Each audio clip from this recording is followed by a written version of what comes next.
La siguiente presentación corresponde a la Red Española de Teatros, la Red Española de Teatros, Auditorios, Circuitos y Festivales de Titularidad Pública.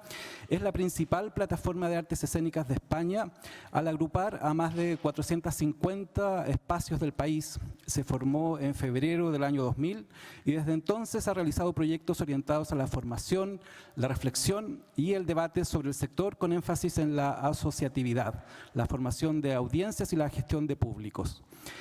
Para presentar lo que es la experiencia, sobre todo el del trabajo en red y de la formación de audiencias, hemos invitado a José Luis Rivero, director artístico del Auditorio de Tenerife y también miembro de la Junta Directiva de la red. Bienvenido, José Luis. Muy buenos días a todas y a todos. Yo he pedido hacer la presentación de pie para poder moverme, lo prefiero, y verles las caras directamente.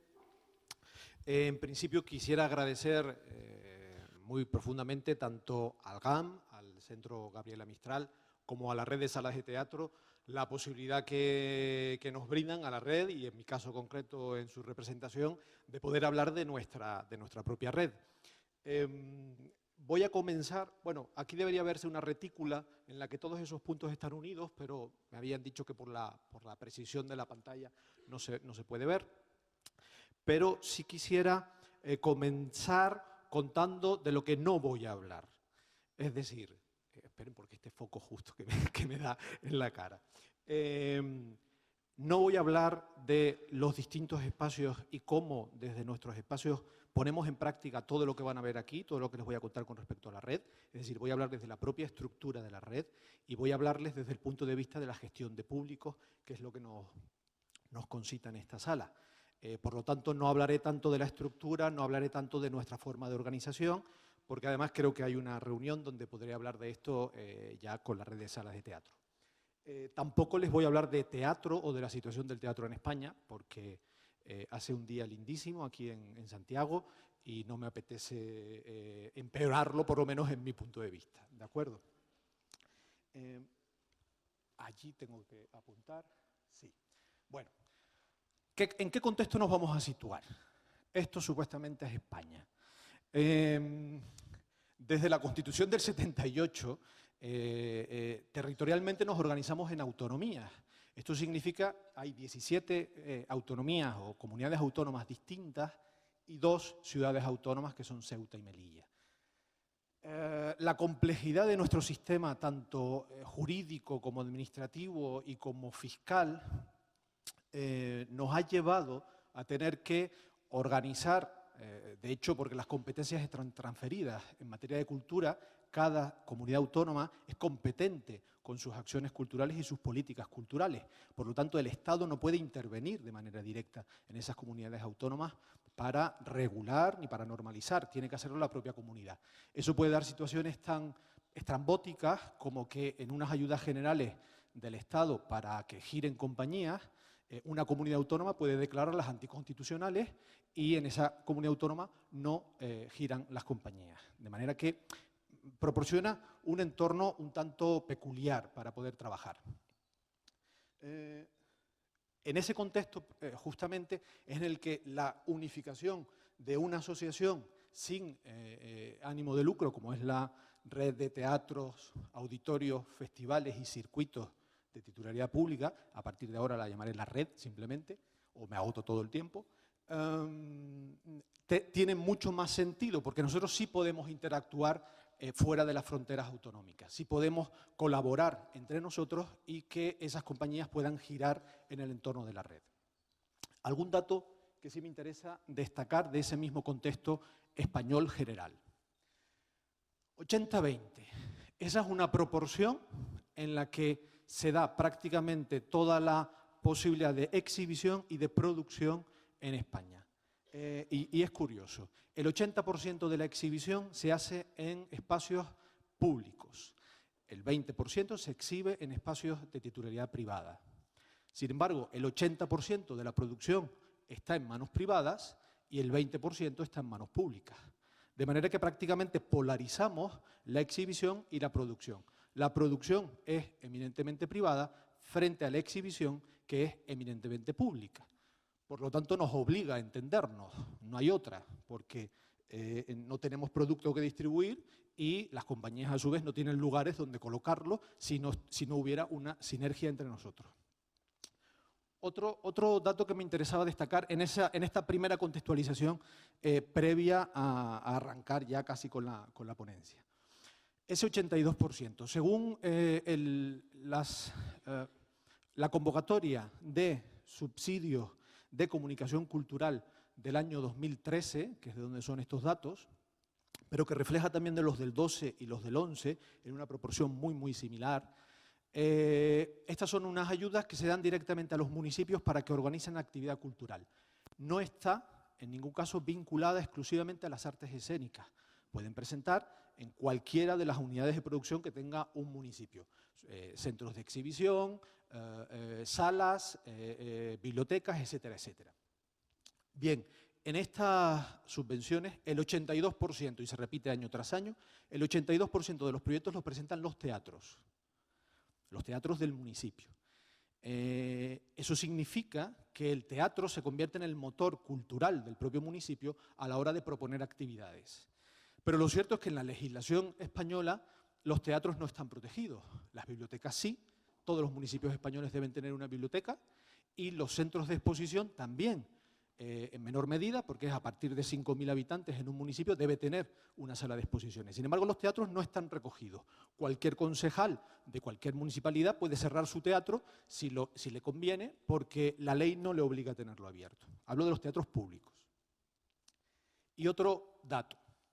En un estudio del año 2013 sobre estadísticas de bienes e insumos culturales del Ministerio de Cultura, ellos tienen censados aproximadamente unos 1.605 teatros en el Estado español, de los cuales el 74,6% es de titularidad pública.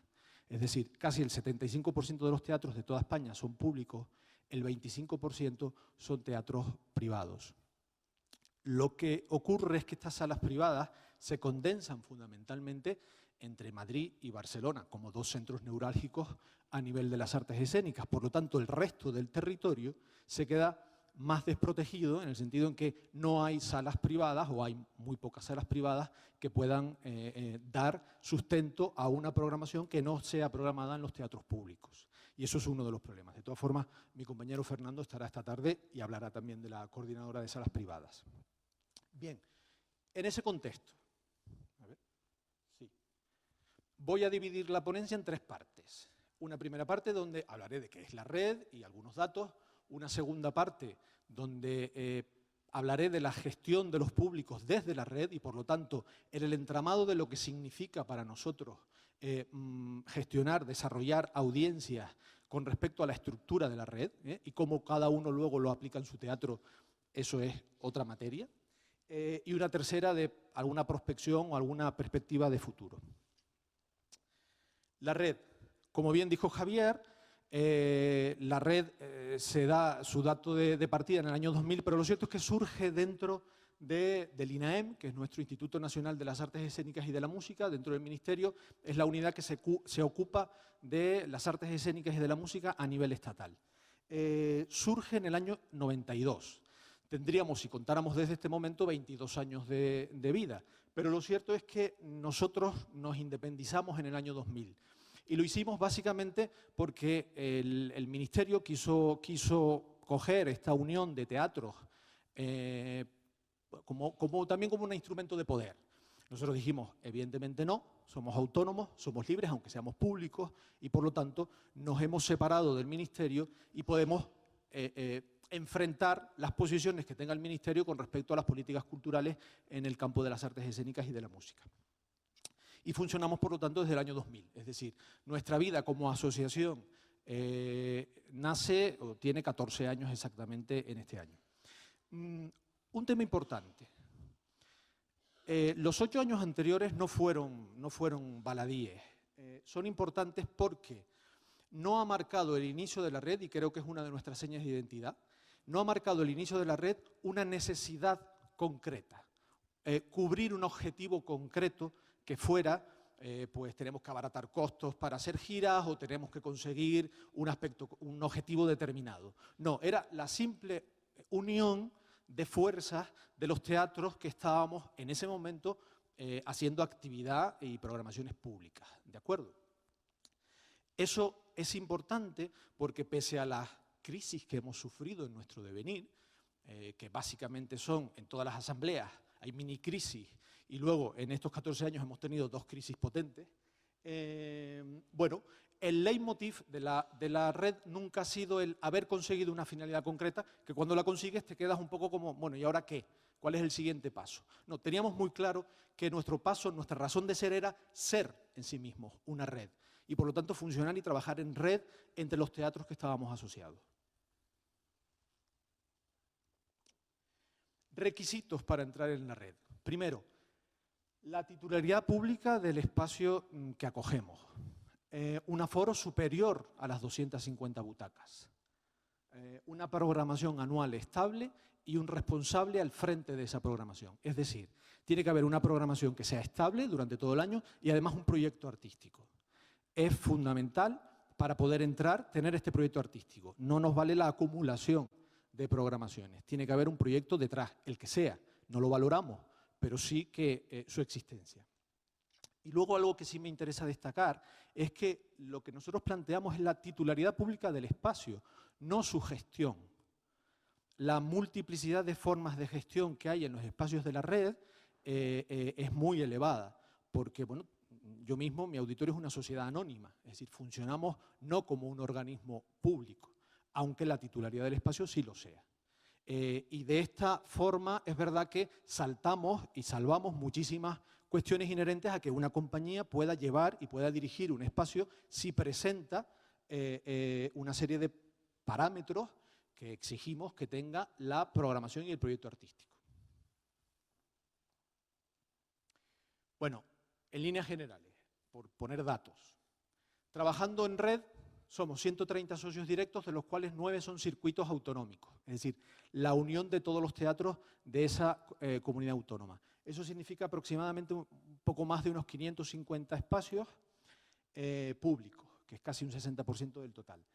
Y lo importante es que ponemos en juego 400.000 butacas en todo el país. Nuestra implantación territorial es plena. Estamos en las 17 comunidades autónomas y en las 2 ciudades autónomas de Ceuta y Melilla. Eso es importante porque ni siquiera la Federación de Municipios, que acoge a todos los municipios, tiene tanta implantación como nosotros, porque Cataluña y el País Vasco no están en esa federación, tienen sus propias federaciones de municipios, con lo cual realmente una asociación sin ánimo de lucro tiene una mayor implantación que la propia Federación de Municipalidades de todo el Estado español. ¿Cuál es el perfil de nuestro socio? Muy heterogéneo. Mayoritariamente es municipal, eso es cierto, aunque está surcado por todas las administraciones públicas españolas, es decir, la local, municipal, la de las diputaciones y cabildos, que tiene que ver con el régimen también local, pero asociado a la provincia, y luego las comunidades autónomas. Suelen ser los teatros principales de comarca o de provincia, con lo que hay un trabajo en esos teatros muy cercano a la proximidad, al trabajo con el territorio más cercano, pero al mismo tiempo son los aglutinadores de toda la oferta provincial, de manera que trabajan en los 2 sentidos. Hay espacios desde 250 butacas, como es Bolaños de Calatrava, hasta espacios de 2.500 butacas, como es el Euskalduna de Bilbao. Lo cierto es que el promedio de butacas por sala, que no por teatro, es de 850 en términos generales. Me pongo más a la luz, perdón, es que me da el foco directo y por eso lo evitaba. Las programaciones tienen que ser muy diversificadas, ¿de acuerdo? No tienen que serlo, lo son, es simplemente un dato objetivo y estadístico, y además tenemos formas jurídicas muy diversas. En cuanto a programaciones diversificadas me refiero que programamos artes escénicas y música y a veces en promedios que, bueno, la música incluso en algunos teatros supera desde luego a la danza y en algunos se equipara mucho con el teatro. Esto lo pongo para que veamos que realmente hay una altísima heterogeneidad y una altísima asimetría entre los propios espacios de la red. ¿A dónde nos conduce todo esto? Pues que, aunque efectivamente trabajamos como una red y por lo tanto la estructura sirve de paraguas para todas las acciones que hagamos de forma común, también potenciamos internamente el trabajo en lo que llamamos redes informales. Es decir, redes internas, pequeñas agrupaciones internas que se articulan por muy diversos motivos. Desde la proximidad territorial a la cercanía en los estilos de programación, a la sintonía entre sus programadores, este es un elemento que evidentemente marca muchísimas programaciones, a muchísimas otras puntos y formas de vista que hacen que determinados espacios del territorio se vinculen en momentos determinados para formalizar esas redes informales. Lo que sí es cierto es que nosotros les damos cobijo, porque siguen siendo asociados nuestros, nosotros potenciamos su acción, pero siempre tiene que estar dentro del marco general de la estructura, que es la Red Española de Teatro. Y esto nos da tipologías de todo tipo. Hay que tener en cuenta que podemos estar hablando de factores que hacen que se fomenten estas redes informales, desde los territoriales que dije antes, hasta incluso los climatológicos. Yo vivo en Canarias, puedo hacer un festival, como de hecho tengo un festival de calle en noviembre, pero en Bilbao es impensable.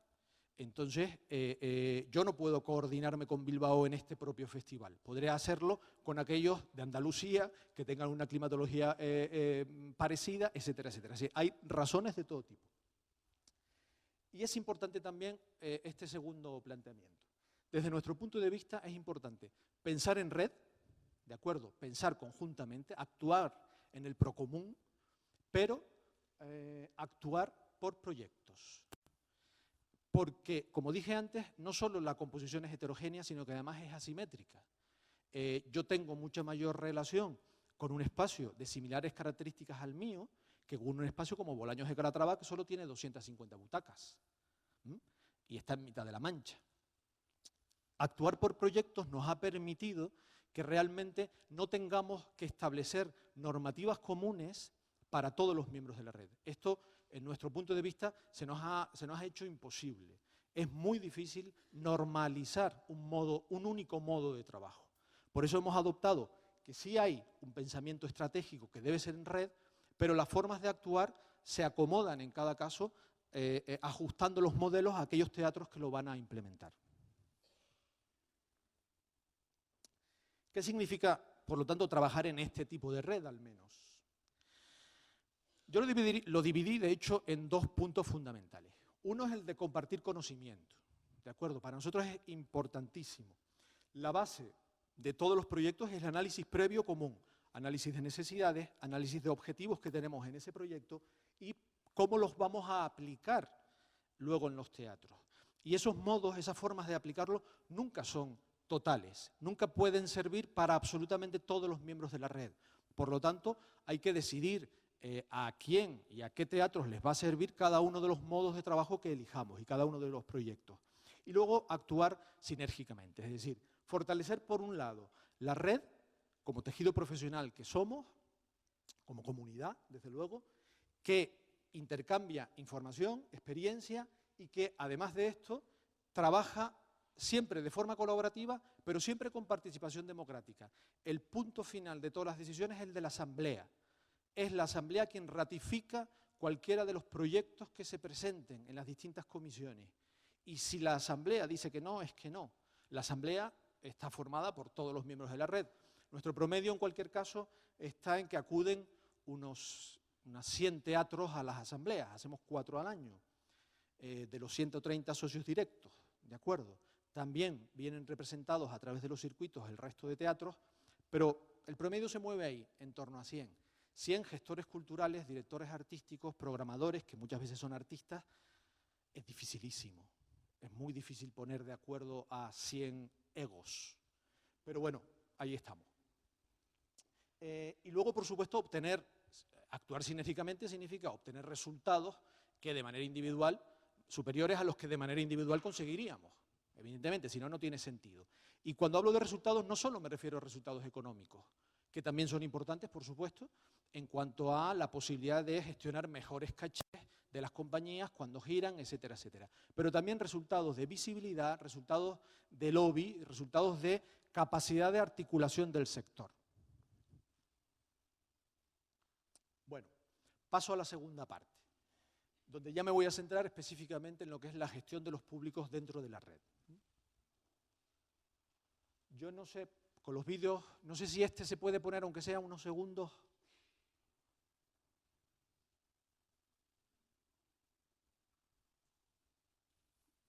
No. No sé si es sí o no.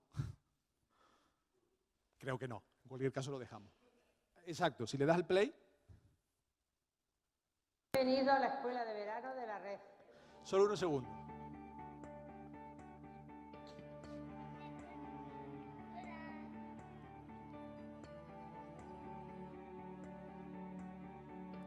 Si quieres vas moviendo la manita al sonido porque luego te voy a pedir que lo quites.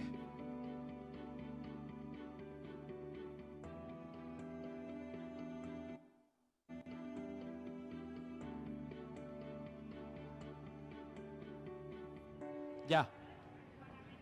Ponlo. Ahí el sonido, al otro lado, ahí, ok. Vale. Deja el vídeo que corra y luego yo sigo hablando. Vamos a ver, estas son imágenes de la escuela de verano. Les comento exactamente qué es. El origen, o nuestro origen dentro de la red, de lo que fue el desarrollo y el trabajo con los públicos, voy a hacer un poco un histórico, comienza cuando en 2003 la ODA, la Oficina de Difusión Artística de la Diputación de Barcelona, monta unos cursos para hablar de gestión de públicos. Así es como lo llamaron ellos. E invitaron a Lucina Jiménez. La ODA invitó a Lucina, tuvo los cursos. Enseguida Kim, el director de la ODA, nos llamó, dijo, oye, ha sido fantástico, esta señora nos ha venido, nos ha contado, nos ha iluminado y prácticamente nos ha bendecido en cuanto a lo que tenemos que hacer con los públicos. Nosotros estábamos en paralelo pensando en un proyecto que tenía que ver con la formación. Nos preocupa muchísimo la formación de los gestores y cómo asimilar. En España no hay, o no había, en cualquier caso, en aquel momento, formación específica universitaria sobre la gestión cultural. Muchos programadores de teatros venían de la animación, de la animación sociocultural, perdón, y realmente no había una preparación específica en determinados campos. Y en concreto, en la formación, desarrollo y gestión de las audiencias no existía en absoluto. Cada uno lo hacía de manera perceptiva, pero sin ninguna teoría previa. Nosotros estábamos en aquel momento en paralelo pensando en la importancia de la formación continua de los gestores, en el trabajo con, tal y como comentó Freddy, con la posibilidad de que los directores de los centros y de los teatros estuvieran más y mejor formados, no solo ellos, sino todo el personal. Y por eso estábamos pensando en un lugar que fuera de encuentro donde los gestores, los técnicos y los artistas pudiéramos reunirnos para hablar de determinadas cuestiones, para formarnos en cursos muy específicos, etcétera, etcétera. Eso vino en 2005. Lo de Lucina fue con la ODA a finales del 2003, nos contaron lo que estaban haciendo, nosotros estábamos pensando en el 2004 y luego lo llevamos al 2005. Y montamos la primera escuela de verano de la Red Española de Teatro, que va por su 9ª edición. Este año ocurrirá la 9ª edición. Ya en esa primera edición introdujimos en el curso a los gestores culturales, porque había cursos para técnicos, cursos de interpretación, etcétera, etcétera, e introdujimos este primer curso de desarrollo de audiencia. Para nosotros fue una sensación estupenda, fue como muy clarividente, porque es verdad que nos faltaba la teoría, y eso es cierto, pero no era menos verdad que en realidad la práctica sí estaba. Muchísimas cosas de las que nos hablaba Lucina las conocíamos, en cierta manera las implementábamos, lo estábamos haciendo probablemente por percepción, porque también, bueno, muchos gestores pues recorremos mundo y vemos otros teatros y vamos copiando, ahora se llama branch marketing, pero en realidad eso es copiar, y copiamos buenos modelos y está muy bien hacerlo, ¿de acuerdo? Es decir, lo que pasa es que la copia sola no basta, siempre lo digo. Se puede copiar y hay que copiar, pero hay que adaptar a cada territorio y a las circunstancias de cada teatro. Si no, la mera implementación de unos modos y unas formas de otro teatro en el nuestro seguramente nos puede llevar al fracaso del modelo. Empezamos a trabajar con ese desarrollo de audiencias y nos dimos cuenta, esto primero que les he dicho, que ya hacíamos muchísimas cosas, pero no habíamos teorizado sobre ellas, no habíamos establecido estrategias específicas sobre ellas. Y nos dimos cuenta de otra cosa, que todo lo que tenía que ver con la gestión y el desarrollo de público no solo implicaba a los gestores culturales o a los directores de los teatros, implicaba a todo el staff del teatro.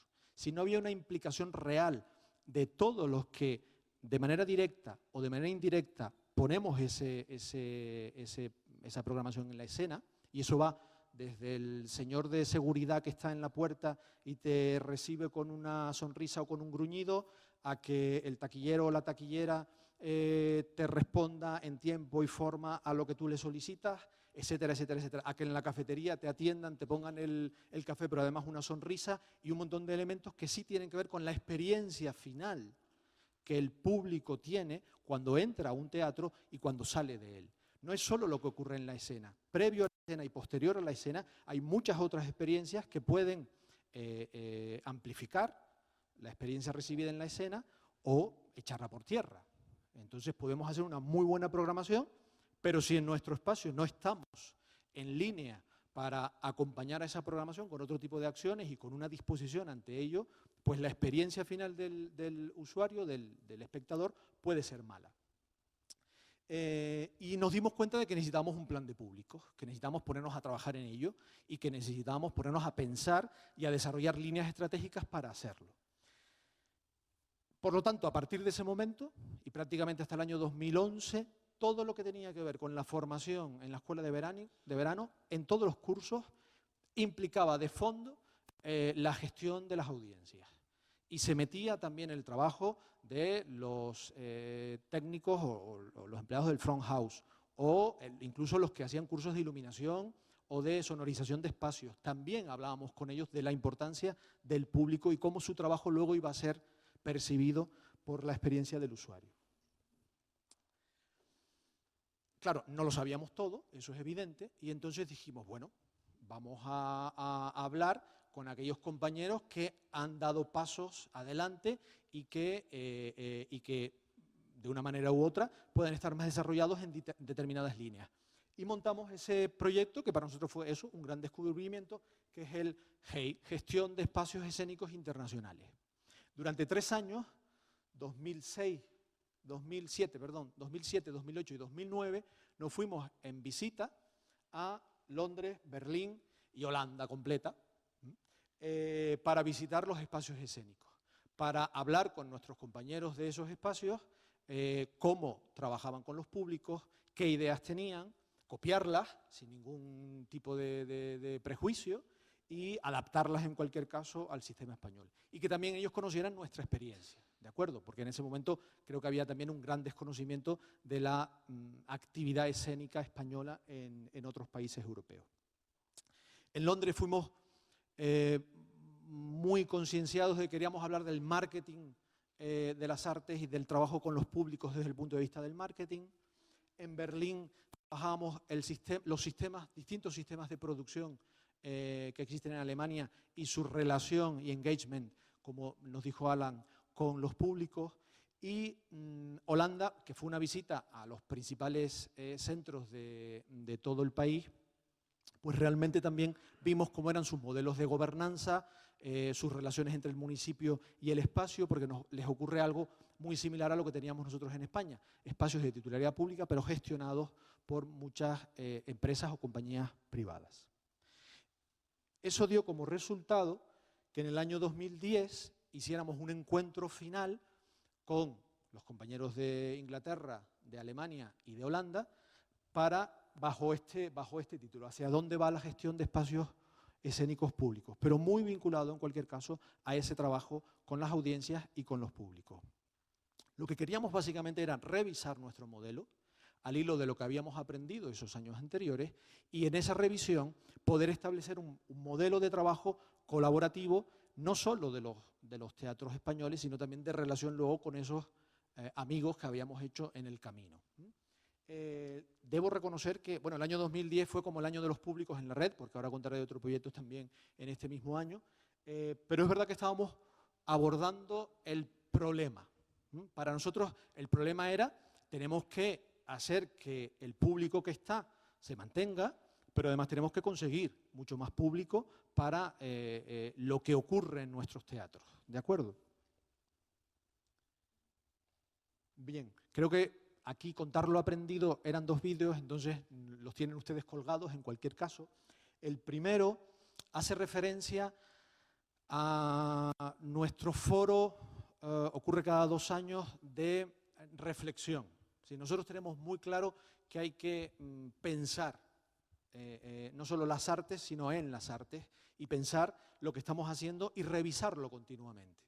Entonces, cada 2 años hacemos un gran encuentro que ocurre en Bilbao y donde vamos encargando una serie de estudios, bien a universidades, bien a algunas consultoras, sobre desde datos estadísticos, sistemas de subvención que existen para las artes en vivo en España, etcétera, etcétera, para tener documentación y poderlas revisar en ese otro aspecto que yo les decía de lobby, de agente estructurante del sector.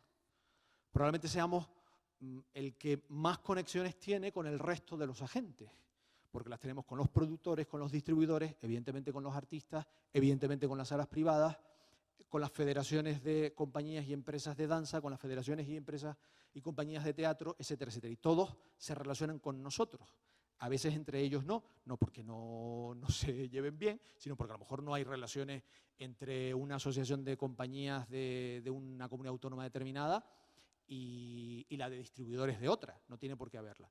Pero nosotros sí somos un punto nodular en ese sentido y por lo tanto manejamos mucha información y convocamos luego a todos los agentes para escuchar esto. Este proyecto se llama Escenium y bueno, tocaba este año otra vez, pero lo vamos a retrasar al año que viene. El otro proyecto, bueno, no es el antagonista ni mucho menos, pero es Mercartes, es el mercado de las artes escénicas. La reflexión, por supuesto, el mercado por otro, es decir, cuáles son los productos, cuáles son los interlocutores, comprar y vender. Lo salto. Vale. Generado también por aquello que les conté antes de la escuela de verano, donde habíamos reflexionado de, oye, pues yo ya hago esto, pero no había pensado en ello para sistematizarlo, pero ya estoy haciendo muchas cosas de las que Alan nos ha hablado, encuentros con el público, encuentros de los artistas, pero no lo teníamos sistematizado. Charlas, información previa que se envía a los hogares, información posterior que se envía, encontrarnos en la cafetería luego con una copa de vino para poder hablar con los artistas, etcétera, etcétera. Muchísimas, es decir, cada teatro lo organiza, insisto, de la manera en que sabe o puede. Pero habíamos generado, por cierto, lo he dejado allí esa documentación, un repositorio de experiencias. Eso es abierto al público. Abierto al público son unas publicaciones, luego se las dejaré a Javier o a quien sea, una serie de publicaciones donde contamos nuestras experiencias, donde cada uno de los teatros, orientado cada uno de los números a una actividad concreta o determinada, cuenta cuáles son simplemente sus prácticas, buenas y malas. Aquello que hicimos y que fue un éxito y que por lo tanto se pueda implementar en otro teatro, aquellos que hicimos y fue un gran fracaso y por lo tanto de esa experiencia podemos aprender todos. También, no lo dije antes, los 3 encuentros internacionales están publicados con el relato del viaje. Es casi un cuaderno de bitácora de lo que fuimos viendo en cada uno de los teatros, tanto en Londres como en Berlín, como en Holanda. Bueno, aquí no me ayuda mucho la imagen, pero voy a intentar explicarlo, porque eran las posibilidades del programa. Hubiera preferido otra figura. Nosotros teníamos, como teatros, mediación básicamente con los públicos a partir del marketing, de la comunicación, de los datos del CRM, de poder interactuar, fidelizar a los públicos que teníamos, crear campañas de abono, etcétera, etcétera. Todas estas cosas de las que creo que ya hablasteis el año pasado y que, bueno, no voy a redundar en ellas. Pero sí que no hacíamos un trabajo con los públicos desde el ámbito de lo social.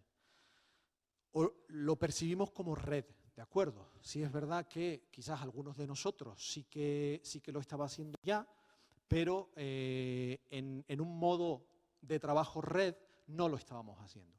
Y necesitábamos una herramienta para empezar a formar, concienciar, sensibilizar a muchos teatros que no lo hacían, la importancia de incluir lo social en su línea de trabajo diaria y de relacionarse muchísimo más con la comunidad. Eso tiene que ver con antecedentes históricos. Como dije antes, muchos programadores de la vieja guardia venían de esa no formación en estos aspectos. Y claro, era una continuidad que es mucho más fácil continuar con lo que sabes hacer y con lo que más o menos te viene saliendo bien y no esforzarte más en hacer otro tipo de acciones, pese a que algunos teatros sí lo están haciendo. Hoy en día, la realidad es que frente a la caída en picado de las ayudas públicas en España, solo aquellos teatros que ya venían trabajando de esta manera tienen ahora mismo un mejor posicionamiento social frente a su comunidad, que les valida para conseguir mayor financiación que aquellos otros teatros que han generado una brecha, o al menos, si no la han generado, no han cubierto la brecha con el territorio y la comunidad donde estaban insertos. Y eso es una realidad que está ocurriendo hoy en día. Bueno, creo que aquí los acercaba un poquito. Con respecto a esa relación primero entre teatros y públicos, formalizamos, luego me vengo aquí al de artistas, formalizamos un proyecto un proyecto formativo que son las jornadas de inclusión social y educación en las artes escénicas.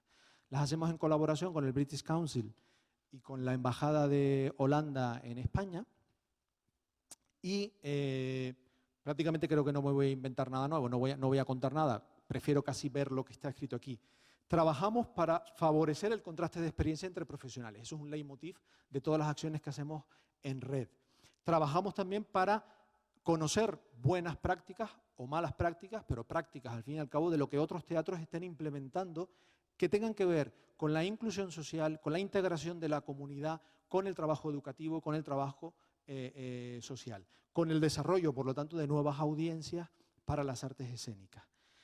Y lo hacemos desde los preceptos de la red, que siempre están presentes en todos los proyectos, de que esté abierto a todos los colectivos, de que se fomente la creatividad, de que se disfrute la participación en las artes escénicas por parte de la sociedad, de conseguir también el engagement del que Alan nos hablaba previamente en toda nuestra actividad.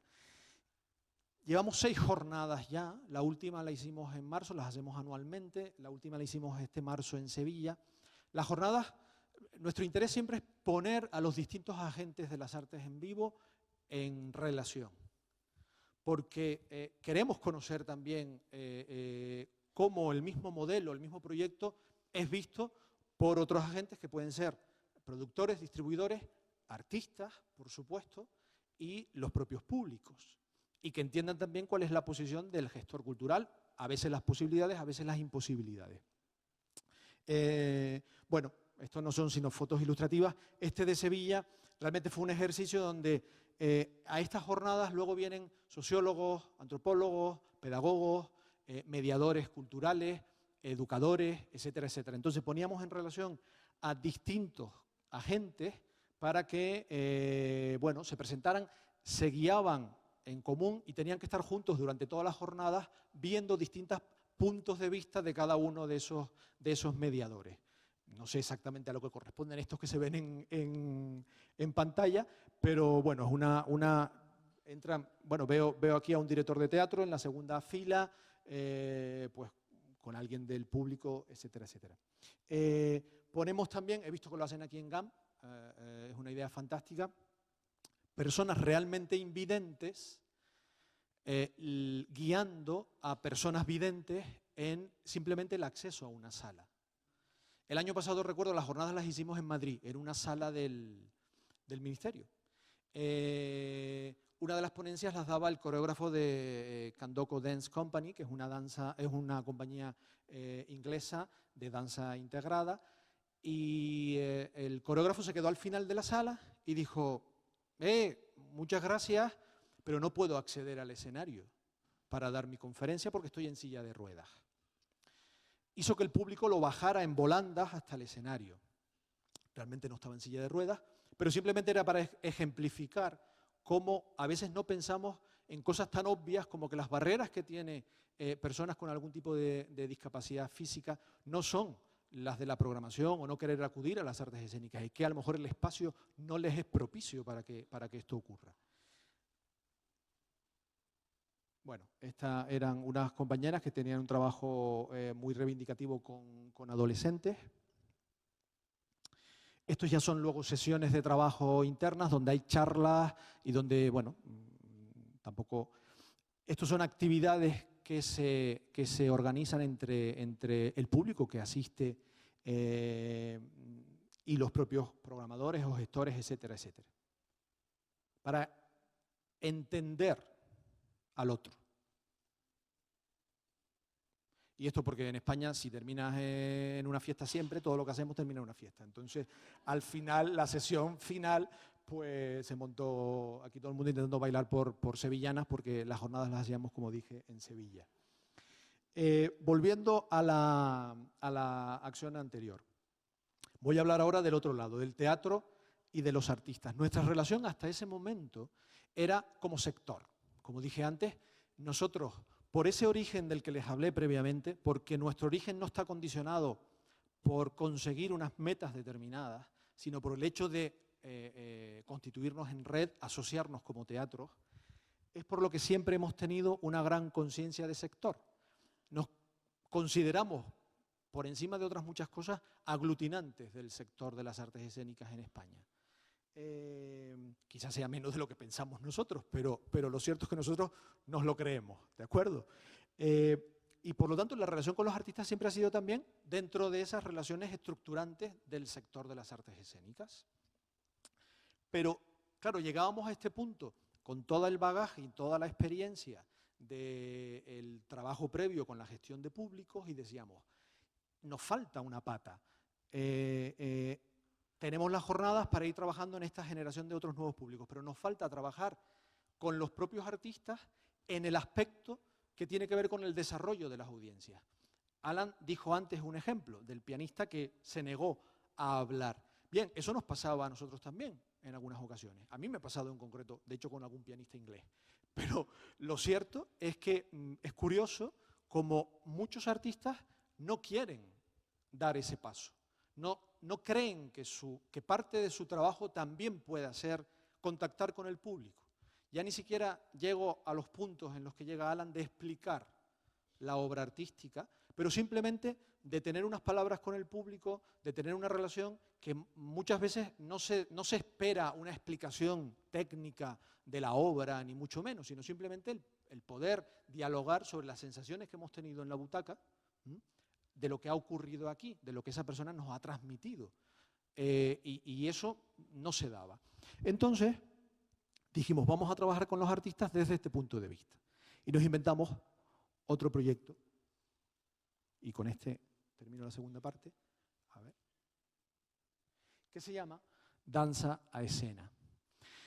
Quisimos trabajar con la danza porque en todas nuestras estadísticas nos salían como casi la hermana pobre de las artes escénicas. Es decir, se programaba menos danza que música, se programaba, por supuesto, menos danza que teatro, e incluso se programaba danza al mismo nivel de otras artes más emergentes en los teatros, pero que casi estaban cogiendo la danza, sobre todo con aquello que tuviera que ver con lo contemporáneo, ¿de acuerdo? Entonces era muy complicado. La sensación que nos transmitían muchos compañeros a la Comisión de Danza y Artes del Movimiento, no, es que yo no programo danza porque es tremendamente difícil, no tengo público para la danza y por lo tanto no voy a llenar la sala, ni siquiera tener un aforo bueno al menos, porque nunca lo he hecho. Entonces dijimos, vale, si nunca lo haces porque no tienes público, nunca lo harás porque no vas a generar público. Entonces dijimos, creemos entonces este proyecto a partir del cual financiamos el 50% de la programación desde la red para que el teatro dé el salto y diga, venga, va, con esta ayuda programo danza. y por lo tanto empiece a generar públicos y abandone esta cantinela de no programo porque no tengo ya una audiencia previa. Nunca la vas a tener si nunca corres el riesgo, evidentemente. Entonces, financiemos, disminuyamos ese riesgo, ¿m? Y financiemos parte de esa programación. ¿Cómo? Generando, como dije, el concepto de danza escénica, que no olvidemos que está relacionado y que tiene un leitmotiv importante en la vinculación que queríamos hacer entre los artistas y el propio proyecto de desarrollo de audiencias. Vincularlo, como antes comenté en el ejemplo de Alan. Lo que hemos hecho es ponernos en relación con la Federación Estatal de Compañías y Empresas de Danza, la FESED, pactar con ellos una serie de parámetros que van desde el caché hasta pues, lo que va a regir el catálogo y el circuito que surge a continuación de ese catálogo, que os explico ahora un poquito mejor.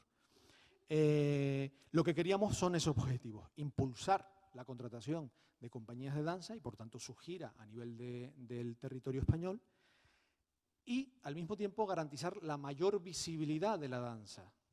Si, volviendo al ejemplo anterior, si no veo que la danza me procura además buenas audiencias, pues mejor me quedo con la música, con el teatro, que sí que me mete gente en el teatro, y por lo tanto nunca voy a arriesgar en esas programaciones.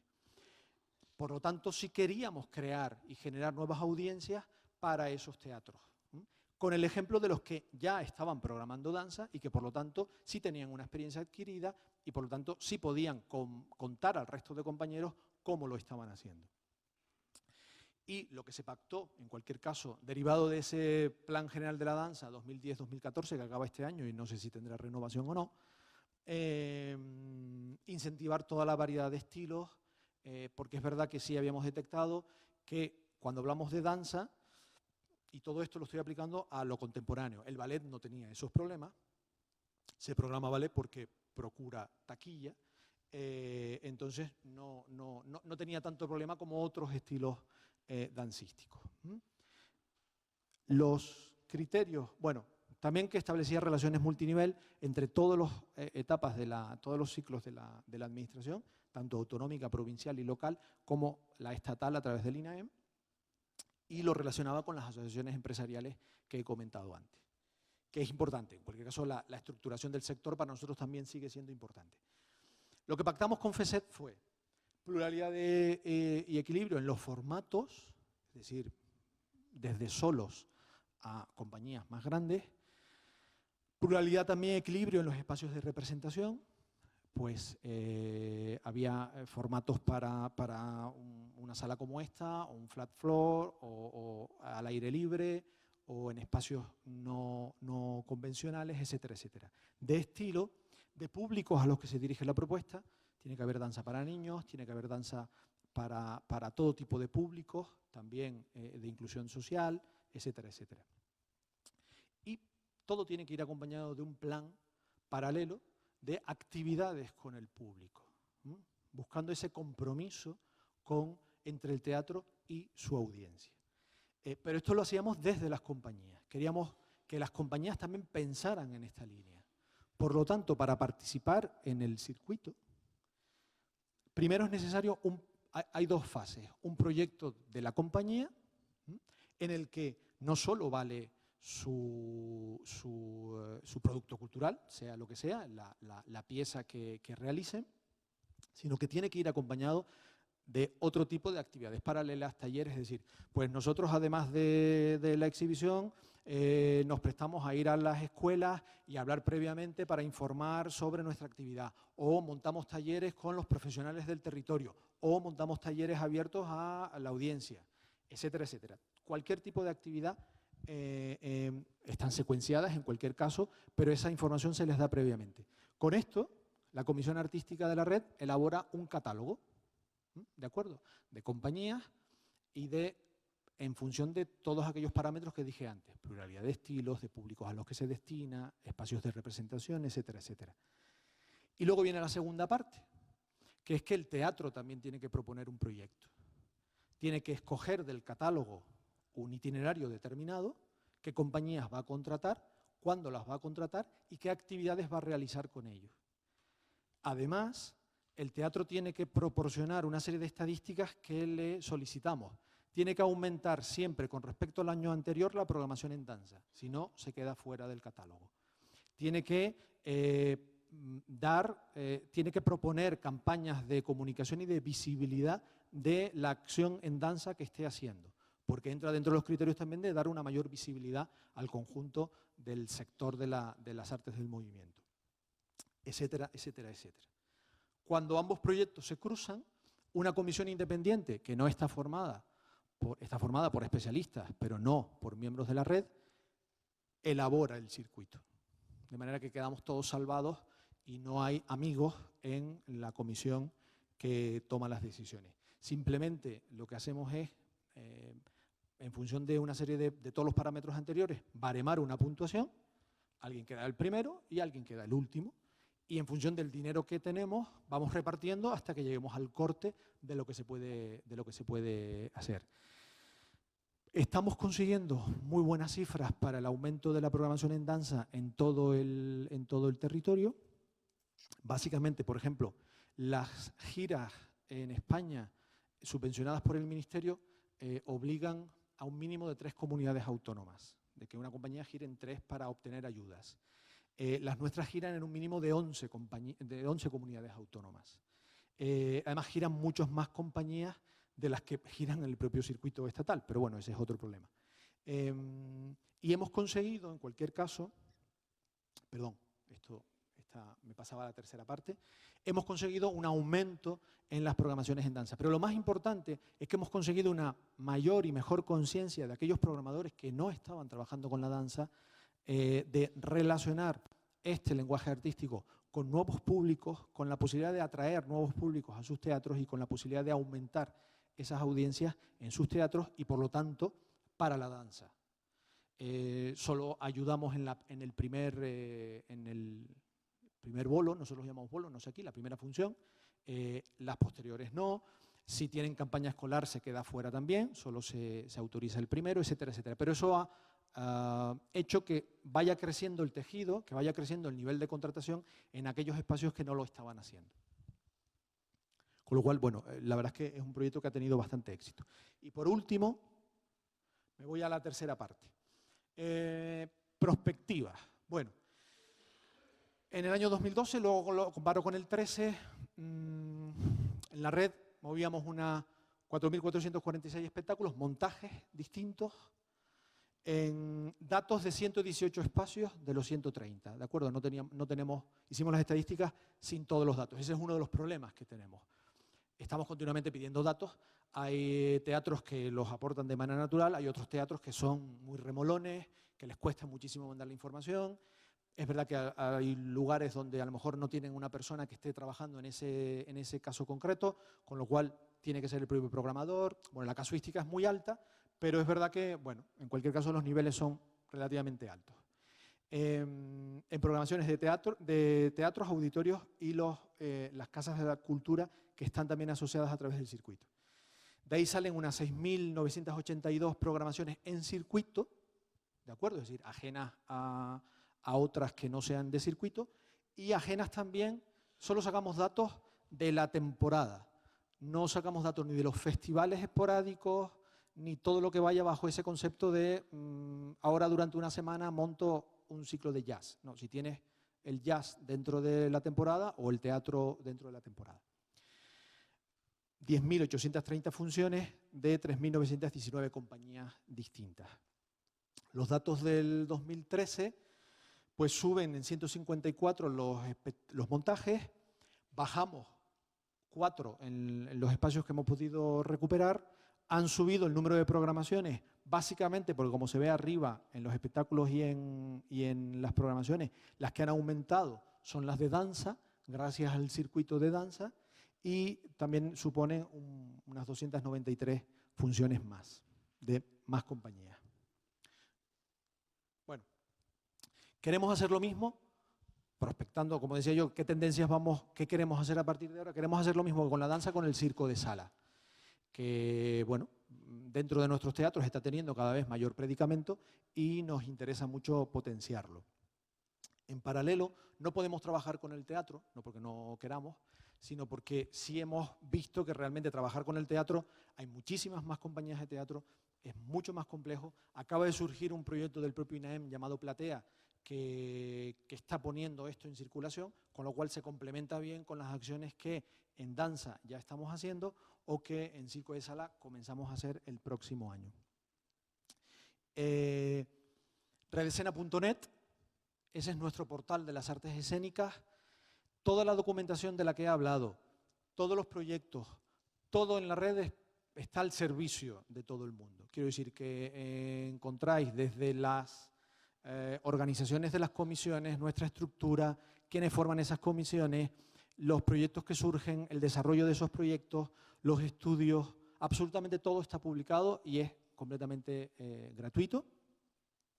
Los estudios de Senium, los de Mercartes, todo, absolutamente todo. De lo que he hablado y de lo que no he hablado está colgado en esa página. Redescena en realidad es una plataforma general porque las compañías también pueden ingresar todos los datos de sus espectáculos, formen o no formen parte del circuito. Nosotros luego entresacamos de ahí lo que va a formar parte de los circuitos, pero realmente cualquier compañía puede meter los datos de su espectáculo, queda automáticamente censada por nosotros y a su vez cualquier compañía puede ver los datos de un teatro. Nuestras capacidades, nuestras líneas de programación, nuestro nivel técnico, nuestras cajas escénicas, cómo son, cómo no son. De manera que luego puede seleccionar si nos envía o no nos envía un proyecto en función de si sirve nuestro escenario o no sirve, de si programamos ese tipo de actividad o si no lo programamos. Todos los cuadernos de espectáculos recomendados de las comisiones, teatro, circo, danza y música, perdón, también se publican y están recogidos en el histórico también. Hay muchísima información que se puede consultar. Bueno, ¿hacia dónde queremos ir? Queremos ampliar, en cualquier caso, hacia danza-escena a nivel europeo. Uno de nuestros socios lidera el proyecto Module Dance, que es el Mercat de Les Flors, creo que estuvo Pepe Zapata el año pasado aquí. Estamos montando un proyecto europeo de danza para bebés y por eso los he separado. Tenemos en proyección también uno de música contemporánea y otro de residencias de teatro para niños y niñas, pero ese los tenemos menos avanzado que los dos primeros. Y a nivel de estructura, bueno, seguir profundizando en el nivel de trabajo en red con todos los asociados, como dije antes. Fomentar en cualquier caso siempre la transmisión de la información, economía del conocimiento, siempre lo digo. No hay que sentirse propietario de las ideas pueden ser comunes. La aplicación de esas ideas puede ser particular, porque cada uno la adapta luego a su teatro, a su territorio, a su histórico, a sus formas de programar, etcétera, etcétera. Pero gestionar esos egos de los que hablaba antes es a veces muy difícil. Ahora nosotros somos una red grande, pero empezamos muy chiquitos, ¿de acuerdo? De manera que yo lo que digo es que muchísimo ánimo a la red de teatros de Chile, porque creo que ya solamente el haber dado este primer paso, que es el más difícil de configurarse como tal red, es un paso gigantesco. Entonces, dentro de 14 años estaréis mucho más adelantados que nosotros seguramente hoy en día. Muchísimo ánimo. Yo sigo aquí todas las jornadas, por lo tanto, para cualquier duda, hay mucha información que he tenido que ir saltando y a lo mejor ha quedado un poco desconfigurada, pero estoy aquí para cualquiera que quiera preguntarme de esto o de otros aspectos y simplemente agradecerles a todos el haberme atendido. Muchas gracias.